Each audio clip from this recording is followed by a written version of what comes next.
Hi, my name is Moshe Kindler, and I'm the publisher of The Jewish Link. Hi, this is Elizabeth Kratz. I'm editor of The Jewish Link. And you're on The Jewish Link Pitch Meeting Podcast.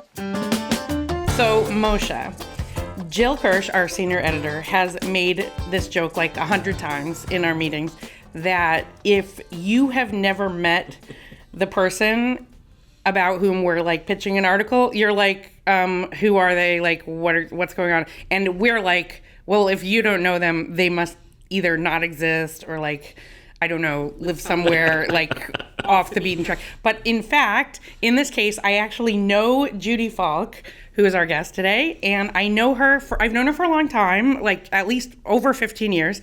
And I want to introduce you to Judy Falk, who is the administrator of the Upper West Side Stettle, which is a Facebook group and Instagram as well, right? Correct. Just newly Instagram. Newly Instagram, correct. So Judy is, and she's also day job as a lawyer, but a real like a life Upper West Sider. I think that you're just a very inspiring person, and I'm really glad that you came on the pitch meeting. Oh, thanks for having me. Thanks for having me. Yeah. We're happy to have you. And the truth is, it's funny you mentioned that.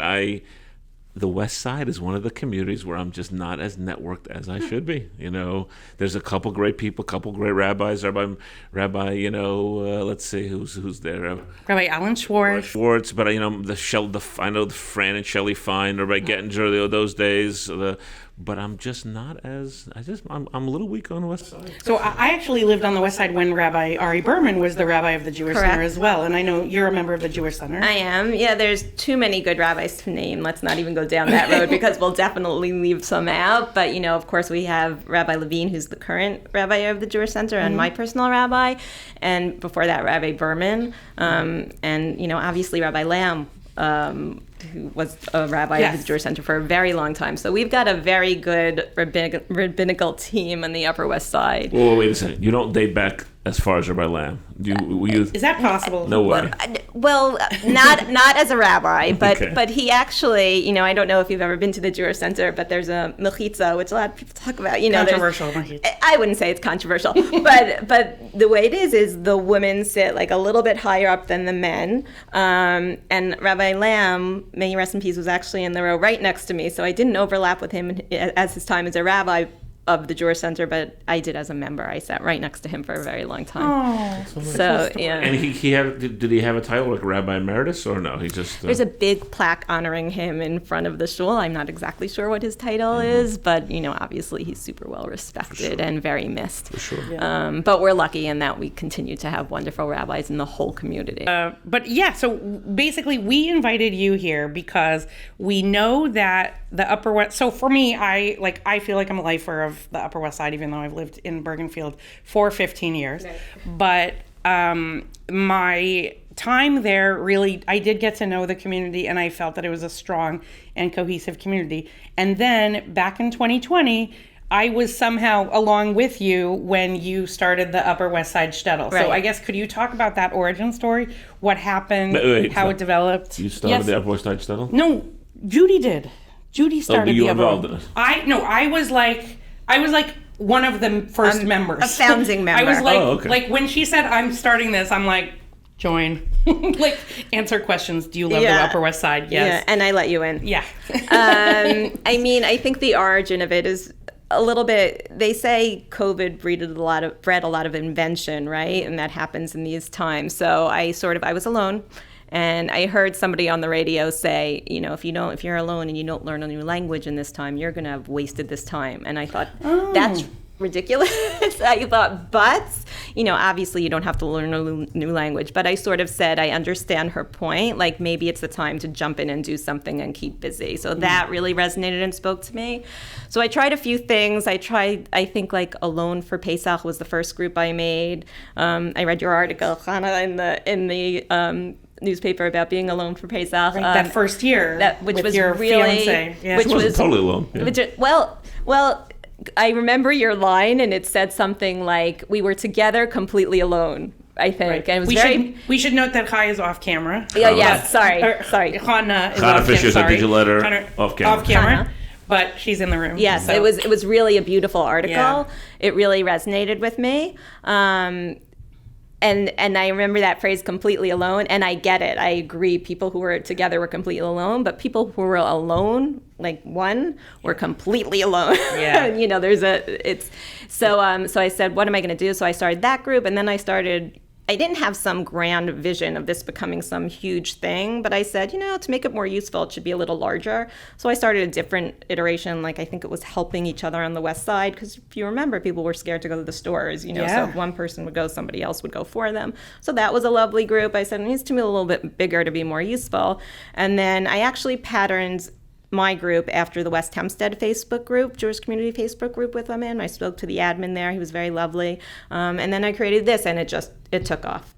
And the word Shtetl was also special. And I think you wanted to be able to say, hey, Shtetl, or something. Yeah, I think I worked hard to come up with a name that I thought would be a good catchy name and meaningful somewhat, because we're a shtetl, we're a community. That's what we are. And I think you're in the group and you see it's such a lovely group to be a part of. I said a rule in the beginning. I don't want any arguing. I don't want any political talk. I don't want any, at the time, I don't want any COVID disputes. None of that. This is just to be helpful. And it really was. And I think also, in terms of giving, people have had jobs offered to them. People, we got food deliveries. You need babysitters. Older people might need help, whatever it is. My rabbi actually emailed me this week. Shout out to Rabbi Levine. He goes, somebody needs a job. Can you post it? It's just such a way to link so many different parts of the community. I mean, that's one thing also, growing up in a small community like West Hempstead, there were 150 couples, I don't remember.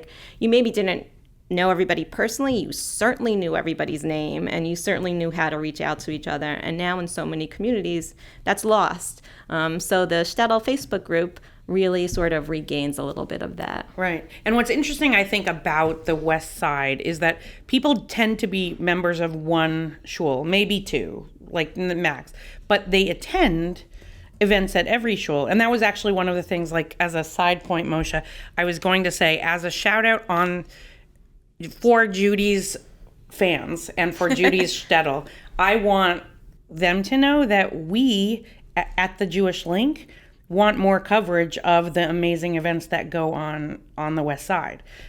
We have a Manhattan reporter, and we don't have a West Side specific reporter, and we really want one. So let's see if we could work on that. Yeah. Let's see if we could work on that. By the way, Judy just mentioned that they had an all-night reading of names on Yom HaShoah. In what shul? In one of the shuls, I'm fairly certain, don't quote me on this, I know it's going to be recorded forever now, but I'm fairly certain it switches shuls each year. And such a special thing, Where did they get right? the names from? Yad Vashem? Yom Orda? I don't know. I'd have to look into it more, but I do know my rabbi announced if you wanted names to be read, please email so-and-so, which I didn't even know that was an option. So I thought that was really nice. But they do things like this all the time. I guess for now, I sort of take it for granted how sophisticated the community is. It is. It's extremely sophisticated. There are a lot of intellectual people. I mean, there are intellectual people everywhere, but they really have events that are so attractive and interesting to such a huge, large audience that it is an interesting thing for you to cover and for, the community, our broader community, to know more about. That's actually one reason why I wanted, first of all, let me just backtrack. I didn't start the Shtetl to gain anything. I was, like I said, I was just kind of bored and I thought it would be helpful. So that's where I'm coming from on this. But, the Shtetl sort of runs itself now. There's a tone set, things happen.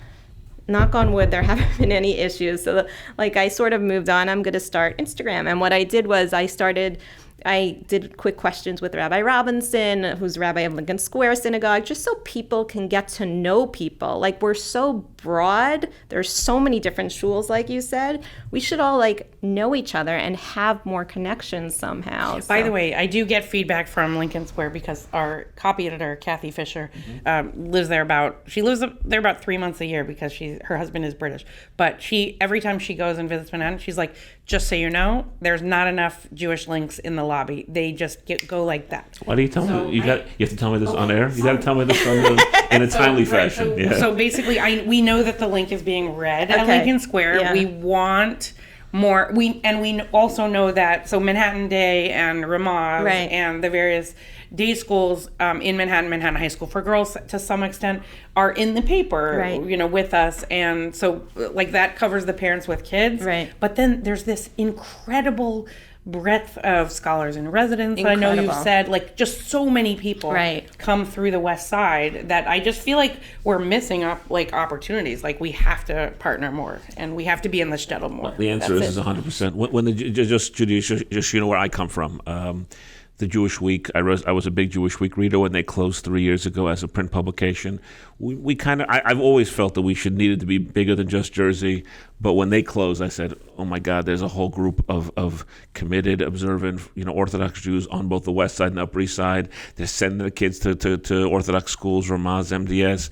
We have to reach out to them and we have to do better. And the truth is, we've done a little bit better, but not. I actually am always happy when I meet my Manhattan parents who send their kids to like Frisch or TABC. I'm like, oh, good, or SAR, because they're all over the paper and there's always a good chance of them seeing their kids. So but we definitely need to do better on the Upper West Side. Yeah, sure. no, and I think no, that's a good point. And I wasn't going to say it, but my friend said to me, "Where do I get the link on the up?" So people want to know. People want to know like where to get it and stuff. But I do think we have to do better. I understand what you're saying, so I'm going to flip it a little bit. Like, we have to do better at connecting. I really think we have to do better as a community, as connecting. And that's one thing I've seen by doing this for a few years now. There's this community, there's communities in the South, there's like communities all over the place. And I guess where I'm going with this, and I'm trying to figure out where to say, and I don't want to make it like the main thing that I stand for, but another thing I did during the pandemic, and I felt very blessed because I felt like Hashem was just sort of giving me guidance. I truly do. But I made not only all these like little shidduchim, but I made an actual shidduch. Ooh, I set up my very close friends, and I can't tell you with the executive director of the Jewish Center. And I say that because I cannot tell you how many people said, first they say, "Oh, is this your third?" And then I'm always like, "Well, how many have you done?" But the other thing they say is, I don't know why I didn't think of that. Everybody says that. I don't know why I didn't think of that, because so many people know both of them. And I feel like that's where we have to do a better, like that's one thing, we have to do a better job just connecting people in helpful ways. Right. And I also heard something, very moving. I maybe I shouldn't say this because I might cry, but Rabbi D, you're seeing so much of him now in the papers, and he's like saying in shiva calls, not on shidduchim, but he's like, everybody do a little bit, in my family's memory, like do a little bit to help and connect, and if everybody just does a little bit, somehow, something, we will all be so better off. That really, really, resonated. Powerful. So powerful. Yeah. So. By the way, there's been a bunch of videos out there about him, and he's actually, Elizabeth, I don't know if you've seen some of them. He actually, a bunch of Hasidic Rebbe's came to visit him, and he asked them, he asked everyone who comes to do something, exactly what you just said, he asked them to say Hallel on Yom Ha'atzmaut. And they gave some great answers, and I was just that's just the way he's that's the way he's doing the shiva. So. And I know, unbelievable. Do you remember when we interviewed Rabbi Menachem Bambach from? I think also Hannah interviewed him too. Did you ever hear him speak? He's an educator in Israel. He basically said he learned Hebrew when he was like 21. He was a first language Yiddish, but like literally like in Mea Shearim, I think. And he started like a network of high schools for chinuch, but for like Haredi kids to get like enough education to have a parnasa, to secure their families, and to sort of expand, like give opportunities for people who just might not fit the sitting and learning mode, because that's not who everybody is in every community. And he went to the D Shiva and he said, you know what? I'm seeing a lot of knitted kippas here, and we need a much larger variety of kippot at this Shiva house right now. And like the next day, that's when your story happened, I think. Like, because like people, like you never know who's following who, and like who is impacting others. But I know Rabbi Bambach is a very like he speaks across multiple denominations of Jewry, and not just he speaks English, he speaks Hebrew, and he speaks Yiddish. Oh, wow. So everything he's saying, like he's got all the Jewish going. Not that Ladino, other, but maybe not all that, but some. Right. He's got like 75% of the Jewish world with those three. So, like, the answer is, and also shidduchim is something in the paper. We do interview matchmakers. Right. We do have Dr. Hani also, who does like a Q&A for us. Yeah. It's often about dating. It's not always about dating. It's more relationships. Right. But we've actually, and you could even say, what's your dream? What's your dream columnist that we've never fully had in the paper permanently that you want, Moshe? Is it dating? But we have. I know we've had over the years. I achieved Dr. that. Hani filled a lot of. We definitely need dating. But I like what you said about connecting, though. Yeah. I think it's a linking. I don't actually. I've said this before. I don't like the name of the Jewish Link. It's that we sound like a Kiev organization. Right. But I've gotten comfortable with it because in a sense we are a link. Right. So there's no question. Right. And so also, you see yourself as a connector. Yeah, totally connect. I mean, when I was thinking, I'm still working on it, but what to name my Instagram page, I was like, I put in something connection, but I didn't think it was so catchy. But I really do think it. And just one more thing on the topic of matchmaking, it's not just that you have to have matchmakers. I think everybody needs to be matchmaker. Like everybody needs, everybody in this room, everybody who's hearing this podcast, like everybody sort of needs to sit down. And it's obviously like, I don't even want to say it because I hate this phrase, but the Shtetl crisis is a phrase that's, that's in the world. And I just think everybody kind of has to take half hour, an hour out of their week and kind of think, who do I know for someone else? And I think it's one of the things that I'm not sure that everybody does. So I think that's another really important way to connect. It's a really good challenge to put out there, and I think that it could change some lives. Right. So that would be great. Right. And also, I wanted to say, because you are a connector, I want to tell this vignette to Moshe and everybody, but there are certain people in the world who I do feel are super connectors, or like, I don't know if there's like a word for them, but like basically hypersocial people who have a very large network. And it is Judy and it is you, Moshe, as well. But at some point I can't remember when it was like 2 or 3 years ago, probably during the pandemic, while I was also sitting at home with my kids, thinking like, should we get a dog or like whatever. But I said, oh my God, like, how does Susie Fenius know Judy Falk? Because I know Judy Falk and I know Susie Fenius. Right. And I'm like, Judy, did you also donate a kidney through Renewal? And you're like, no. And because Susie, you know Susie. Yeah, Susie Fenius is her father and my father are first cousins. Right. Family. And I know her through Renewal because she donated a kidney. And she's one of the most fantastic people you'll ever meet, by the way. She's great. Yeah. Shout out to I know her too, by the way. Yeah. She's a Beth Aaron person, right? Yeah. She goes to Moshe's shul. Okay, she's fantastic. So I said at some point, and then I think it was like a comment on, I don't know if it was the Upper West Side Shtetl or if it was your page, maybe, or my page on Facebook. But I think at some point, this was like one of the most fun conversations on, I think you said it made your day that day. Yeah, I remember. Because like it basically, all these people were like, I also know Judy. Yeah, I remember that. I know Judy from this. And I'm like, oh my God, like let's like play 6 Degrees of Judy Falk. Yeah. And like the joke for me and for other Upper West Side Shtettlers, or sorry, is it okay that I call myself? Okay, I'm okay with that. I'm like claiming it. Is that Kevin Bacon, who originated the name 6 Degrees of Kevin Bacon, also lives on the Upper West Side. Yeah. And maybe just because his last name is Bacon and he may or may not be a member of the tribe, I don't care. Yeah. But 6 Degrees of Judy Falk is like, the Jewish world is even smaller than Kevin Bacon. It's not about movies. Yeah. It's about who is first cousins with who, and who like interviewed that person for the local Jewish newspaper, and who made phone calls to get people COVID vaccines, and who picked up groceries, and who got a babysitter, and who made a shidduch, and all those things. So I really feel like we could all play 6 Degrees of Judy Falk, like ad nauseum forever. Let's hold the ad nauseum. You mentioned about the matchmaking. You made a shidduch. Give me a good Shtetl story. Like, just if there's something like if you have a great Shtetl anecdote over the last year. I'm trying to think. Oh, that's you're putting me on the spot, but give me 10 seconds. But I would also add that Jason Lowe and Jeremy, I think it's Jeremy Novich. There are 3 or 4 Novich brothers. Yeah. I don't know which Novich, but they started driving seniors to appointments, and I think they were interviewed in the New York Post. Yeah, I think so. That was good, but a great Shtetl moment. I'd love to say somebody met on the Shtetl and got married, but I'm not really sure that's happened. So that would just be I'd just be completely making that but up. You also had did you have a milestone in the Shtetl? Like you reached a certain number of members?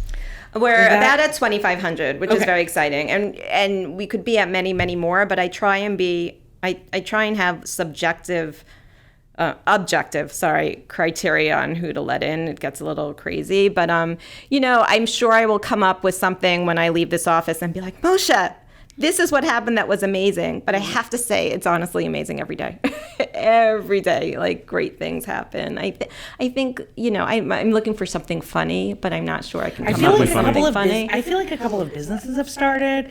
Like people have did baking businesses. We have, that's food seems to be everybody's connection. Food seems to be something everybody is very Jewish excited in. And now this woman is starting to bake cookies, and she's getting a big following. I'm not sure. Is that Adira Hulkauer? Yes, I know her. Okay. Well, I'm not sure I know her. I think I have met her before, but I actually know someone she knows. Oh, that's funny. So I think, maybe not quite the story, but I think one of the things I'm most proud of is a lot of these groups don't allow advertising. I think because what happens is it tends to take over the feed and it looks just like a bulletin board. And I said right away, I'm not going to do that. Because I think Parnassa is, it's not just matchmaking. Parnassa is super important. Inflation is real. Things are really, really hard for people. I said I'm going to allow advertising. I don't think anybody's lives have changed. I don't think anybody's making $10 million, but there are definitely a good handful of people, in particular restaurants, some from Teaneck who now deliver, who are getting business. And that makes me, I cannot tell you how happy it makes me to think that I'm able to help in that fashion. That's like a big deal to me. I think it's Hamish and World of Goodies who deliver to the West Side now. I think every Friday. Yal, I think Yal told me that I have a story. Oh, okay. It took me a minute. It took me a minute. Okay. I was waiting for it. I knew we had faith. It took me a minute. No, there's I have somebody who I have a lot of mutual friends with. We never met. And then I was moving while I was in the Shtetl, and I must have posted about my move, like, people, I won't be here for a little bit, just hang on, hold down the fort. And this woman I never met, she said, can I bring you Shabbos? Can I bring you Shabbos? You're moving, it's so hard. Can I bring you Shabbos? So nice. I think I said no, and then I think I changed my mind. I said, okay. That's something else that I've learned. You know what? You can take help sometimes. Like, everybody can take some help sometimes. Yeah. So I said, you know what? Sure. And she's now one of my closest friends. That's amazing. So that's... just from 4 years ago. Just from... Shout out to Becca. But, but yeah, no, so that was a good story. Are you the only administrator still, or do you have other people? The technical answer to that is no, because when you're looking at all these pages, like behind the scenes on the admin view, there's this one button, it says leave group. And I always say, like, I hope my hands don't shake, and I press that button, and then everybody's on their own. Seriously. So I just, maybe a month or two ago, I made a friend's co-admin, but nobody really knows she's co-admin. Okay. By the way, just to let you know, I think if you do hit that button, it doesn't work right away. Oh, it doesn't? And a field pops up and may ask you to verify or reconfirm like, it. are you sure you want to? Yeah, especially if you're the administrator. Okay. It doesn't allow you the administrator to leave the group. So just Thank you.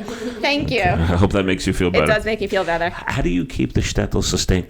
I get it. COVID was, of course, everyone was online, but how do you sustain it? I mean, how is it sustained? Because I think people, I don't have to do so much other than determine who gets in. I think people want to connect. I don't want to, I think I can't state this word enough. People want to connect to their community members. People want to connect to their peers. People want help. People want to be helped. So I'm not sustaining it. I think the community is sustaining it. And I think I'm not going to underestimate that I said no fighting, no social media, baloney here. Like, this is just going to be niceness, So I think that factor, and that's what people really want. It's just interesting. You see so much fighting on social media. I found that people don't want that. Nobody's like, why can't we comment about this? Nobody cares. Like, go do it at your Shabbos table if you want to fight. Like, don't do it here. One thing that's also like, I don't know if this is a home truth about the West Side or like just maybe something that was like my impression about the West Side, but because it is a slightly more transient community and slightly more of a magnet for singles, there are sort of unique situations that people get into, such as like an issue that I actually got very heavily involved with when I was a member of OZ. I was actually on the board of OZ for like the last year I was there. But we started an organization called OZ Open Homes. I don't know if you remember. I do remember. And I actually, it's funny, I don't usually talk about it, and I kind of even, like, it's been literally 15 years, but this past Shabbos, I ran into Rabbi David Walensky. That's what I was saying to you before we started recording, and he was the assistant rabbi at OZ while I was there, and was actually the Masader Kedushin at our wedding, and he was like, OZ Open Homes! I remember, it was so, and one of the things that disappointed me when I left was that Jason Lowe actually did continue on and made some sort of West Side Oneg program where like every single, like anyone who's single or not single who wants a place to go after Shabbat dinner should have like some social time. Like, and so he had like a floating thing. Sometimes it was like in his apartment, always, sometimes it was somewhere else. But like there is sort of there's a strong need to connect, and there's a strong need to have like Shabbat meal like coordination. And like I just remember every week on the West Side it was like, okay, who's cooking, where are we going, like what's happening, who's visiting from out of town, does anyone need a whatever? Yeah. People were constantly saying I need a couch or I need a whatever. And we know that this happens, and that the transients can be a positive, and it can also be like a difficulty. And I think one of the nice things that you did was you turned it into like a collaborative effort, and like everyone's on the same team. Yeah. That's beautiful. Yeah, no, that's what I like to think. And I think also a lot of the people who are more transient, I ask these questions to be admitted to the group, and one of them is like, where do you go to shul? Not necessarily that you have to go to shul, but I just want to know that you're familiar with the concept of a shul, maybe. And they say, I don't really know. I don't really know. And I said that wasn't, growing up. You know where to go, the options, who the players are, and to say I don't know, and I don't know which rabbi to turn to, I said there's like something missing here. So that's why I'm also trying to further this whole platform and sort of get people's faces out there a little bit. Do you allow events to be announced and things like that as well? So people announce like if they're having like a guest speaker at a shul or whatever. 100%. And on that note, you're saying how fascinating or how maybe the West Side is a place that can be looked at for interesting things. And I was saying earlier, we had Rabbi, I walked into shul, I didn't look at the bulletin, sorry, beforehand, but Rabbi Dr. David Flato was speaking on judicial reform after we finished davening, and to be lucky enough to walk into a shul and just get the synopsis from somebody so established and such a powerful speaker. I live in a pretty amazing place, and I think it's a very admirable thing you're trying to do, like I know you don't like the word, but to bring more connections and awareness to these communities in our world. Like I have a lot of family in Atlanta, and I used to go down every Pesach pre-COVID, and I'm fascinated at looking at different communities and thinking, how can we all like work together? How can we all work together? So I think it's great that you're you have been and you will continue to be broadening and hopefully focused on the West Side, which is a great place to be. Okay, so you heard it here first. We're looking for a West Side correspondent for the Jewish Link. Yeah. We want these great events to be covered. Yeah, and I'm gonna take your words to heart. Also, we definitely need to do better. I'm just reminded how unique the West Side community is. It really is. Because I don't think there's any community like it. You have people who've been there for forever, 40, 50 years. Right. And it's really across the spectrum. Yeah. You have modern Orthodox, you have your Shtibel, you have your Prager. West End is the Shtibel. I'm saying you have that grouping there that have been there, raised their families there. Yep. And then you have all these young, probably more modern Orthodox, 20-somethings, 30-somethings who are there for short amount of time. I'm just like the meshing of the two. I always definitely it's interesting. Like I never lived there. I did the Heights only. So. And of course, Zabar's, Yeah. and all the great shopping, which some of it is still there. And there's a Zabar's is of course still there. Zabar's you can't. It's Fairway. like too many institution. Fairway. Yeah, but now Trader Joe's is a little big. out of control though. Well, yeah. If it were up to me, I would leave the Shtetl to go to Trader Joe's like in a quieter place. Yeah. I don't want to stand in line. By the way, so my family history, we're very musical. So my paternal grandfather was a soloist in Yesler Rose Choir, and my maternal grandfather was a chazan, and my parents have great voices. My mother, may she rest in peace, had a beautiful voice, but my uncle was a chazan at Breuer's, if you ever attended for many, many Yes, of course. years. Mr. Falk. I remember. No, not Mr. Falk. No? Sorry. Well, you said paternal. That's a leading question. You said paternal. No, that's my paternal grandfather, but my uncle, Kenner. Yes. Yes, this is my uncle. So nice. Yeah. And in Atlanta, that's also interesting. Are you related to Jonathan Field? No, but he is my allergist, which I can say because I can violate my own HIPAA. We cannot do HIPAA Former West violations. Sider I himself. can violate my own. Yeah. Actually, Jonathan was in the paper. Dr. Jonathan Field, allergist at Mount Sinai, or I go to maybe in South private Florida, practice. yeah. But Yeah. he is one of the OZ early morning sunrise minion guys. Yeah. So we did feature him when they had their. I think they were honored at OZ. Yeah, no, he knows my family because my uncle is he's a retired rear admiral. He'd probably kill me if I said this, but I think we once got a letter he's going to kill me, but he once got a letter from Rabbi Lamb saying he was the highest ranking Orthodox person. I think it's in the Navy, so he's a retired rear admiral, but he will kill me. Oh, sorry. Okay. But we're very gonna see you. We're very proud of him. But that's so cool. But Atlanta's also in that, there's Emory, there's CDC, and Atlanta's a fascinating community. There are so many different communities of incredible interest in this country. I think your community is really unique. I think even more unique than Atlanta. It's just Manhattan's a unique entity. There are communities like Atlanta that I could see similar in other cities, but the West Side is unique. And just the amount of the educational level of the average person who lives there. They're most often they're a lawyer.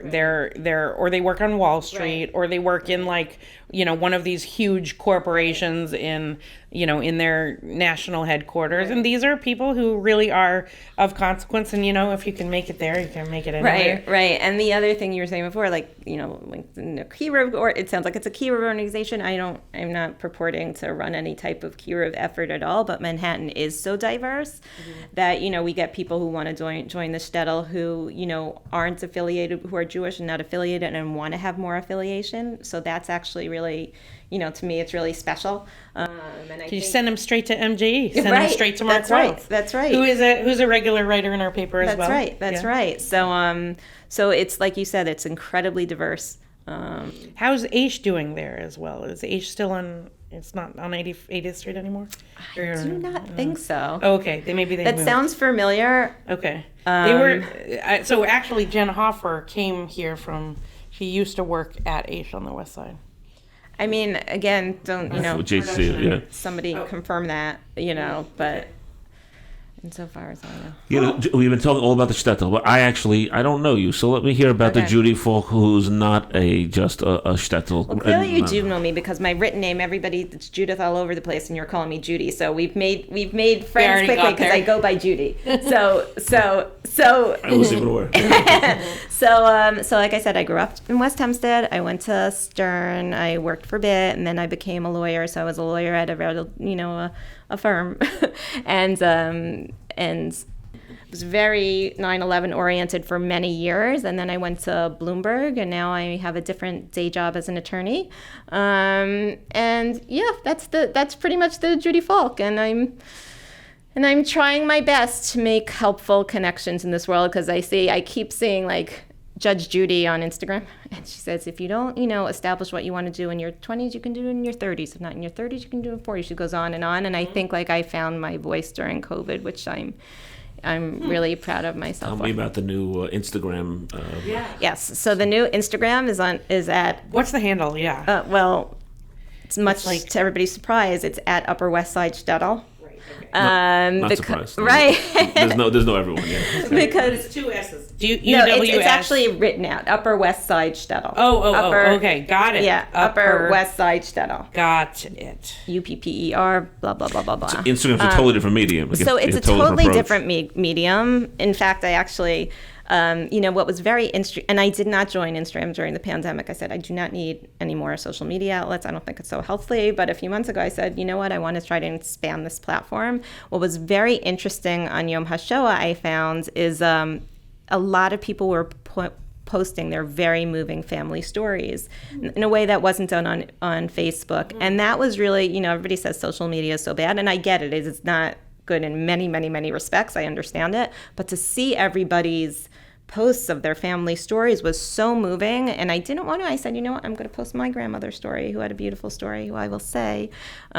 She came over to this country before World War I. Well, backtrack, my grandmother came over because the life wasn't good in Poland, and she left her husband and children, most of her children there, and she said, I'm going to America.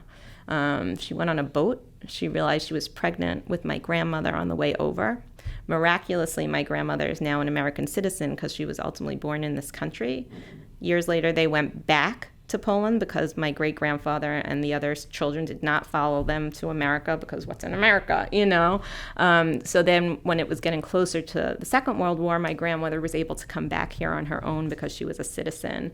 So I posted that. But that's something really interesting about the way Yom HaShoah was reflected on Instagram that was not in any other place, especially with all the anti-Semitism going on. They're trying to show, like, look, this happened to you, to you, to you, to you. So it was very moving. But my platform is to just take it back to your original question. My platform at Upper West Side Shtetl is just going to be to establish more connections. I don't know if, I don't need the world to join me or follow me. I think you make your impacts on your community. So I'm hoping my whole community will follow me. And I'm starting to introduce people. I have another one coming up this week, an interview of somebody very exciting.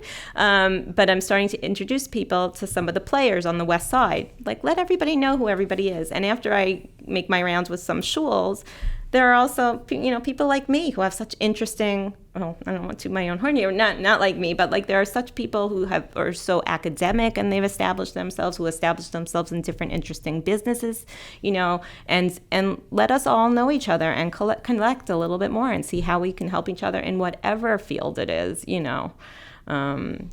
don't want to forget anybody. I was in shul last week and I was talking to a woman. She was elderly and she said, my life has totally changed after COVID. It's not like necessarily that COVID people, I understand and recognize people are still observing COVID requirements. I think a lot of people are not anymore at this stage. But she said, my life has changed. Like, we used to go out for lunch every day, my friends, and now that's stopped. Like, people need to connect. I guess that's another really good point. After COVID, things flipped a little. Like, a lot of people, the shuls, davenings, the minyanim are not as full as they used to be. It's definitely something shuls feel. I know it. People's habits change. People, you sleep late or whatever it is. People's habits change. Not only with shul going with a lot of things, I think there are less social events in a lot of different ways. And I think life has changed and we have to sort of catch up and try and figure out how to revamp things for those people who have gotten a little left behind, Yeah. I agree with that. No, it's interesting because the West Side is a little more crowded, a little more dense. I never really thought about it because I think outside of we've seen a return to, like, I would say events and things like that. But events, Shabbos invitations have returned, but also like when your social group is limited to begin with, or in some people are immunocompromised, as you know, those returns have been tougher. And if you don't have that show up in shul moment, sometimes your whole day, it affects the whole day. Like, if you're not going to shul, or if you feel like masking in shul is necessary still or whatever, it's just tougher, and people, I think a lot of people have lost. I mean, we all lost a lot. Like people died, as you know, and for some, life will never be the same. And also, there are unfortunately people who suffer with long COVID, whose lives have been inexorably changed. But it just behooves us all to sort of think about those individuals and make sure that they get an invite if they want it, or just hey, do you like call them up and see if they, want to chat or see a.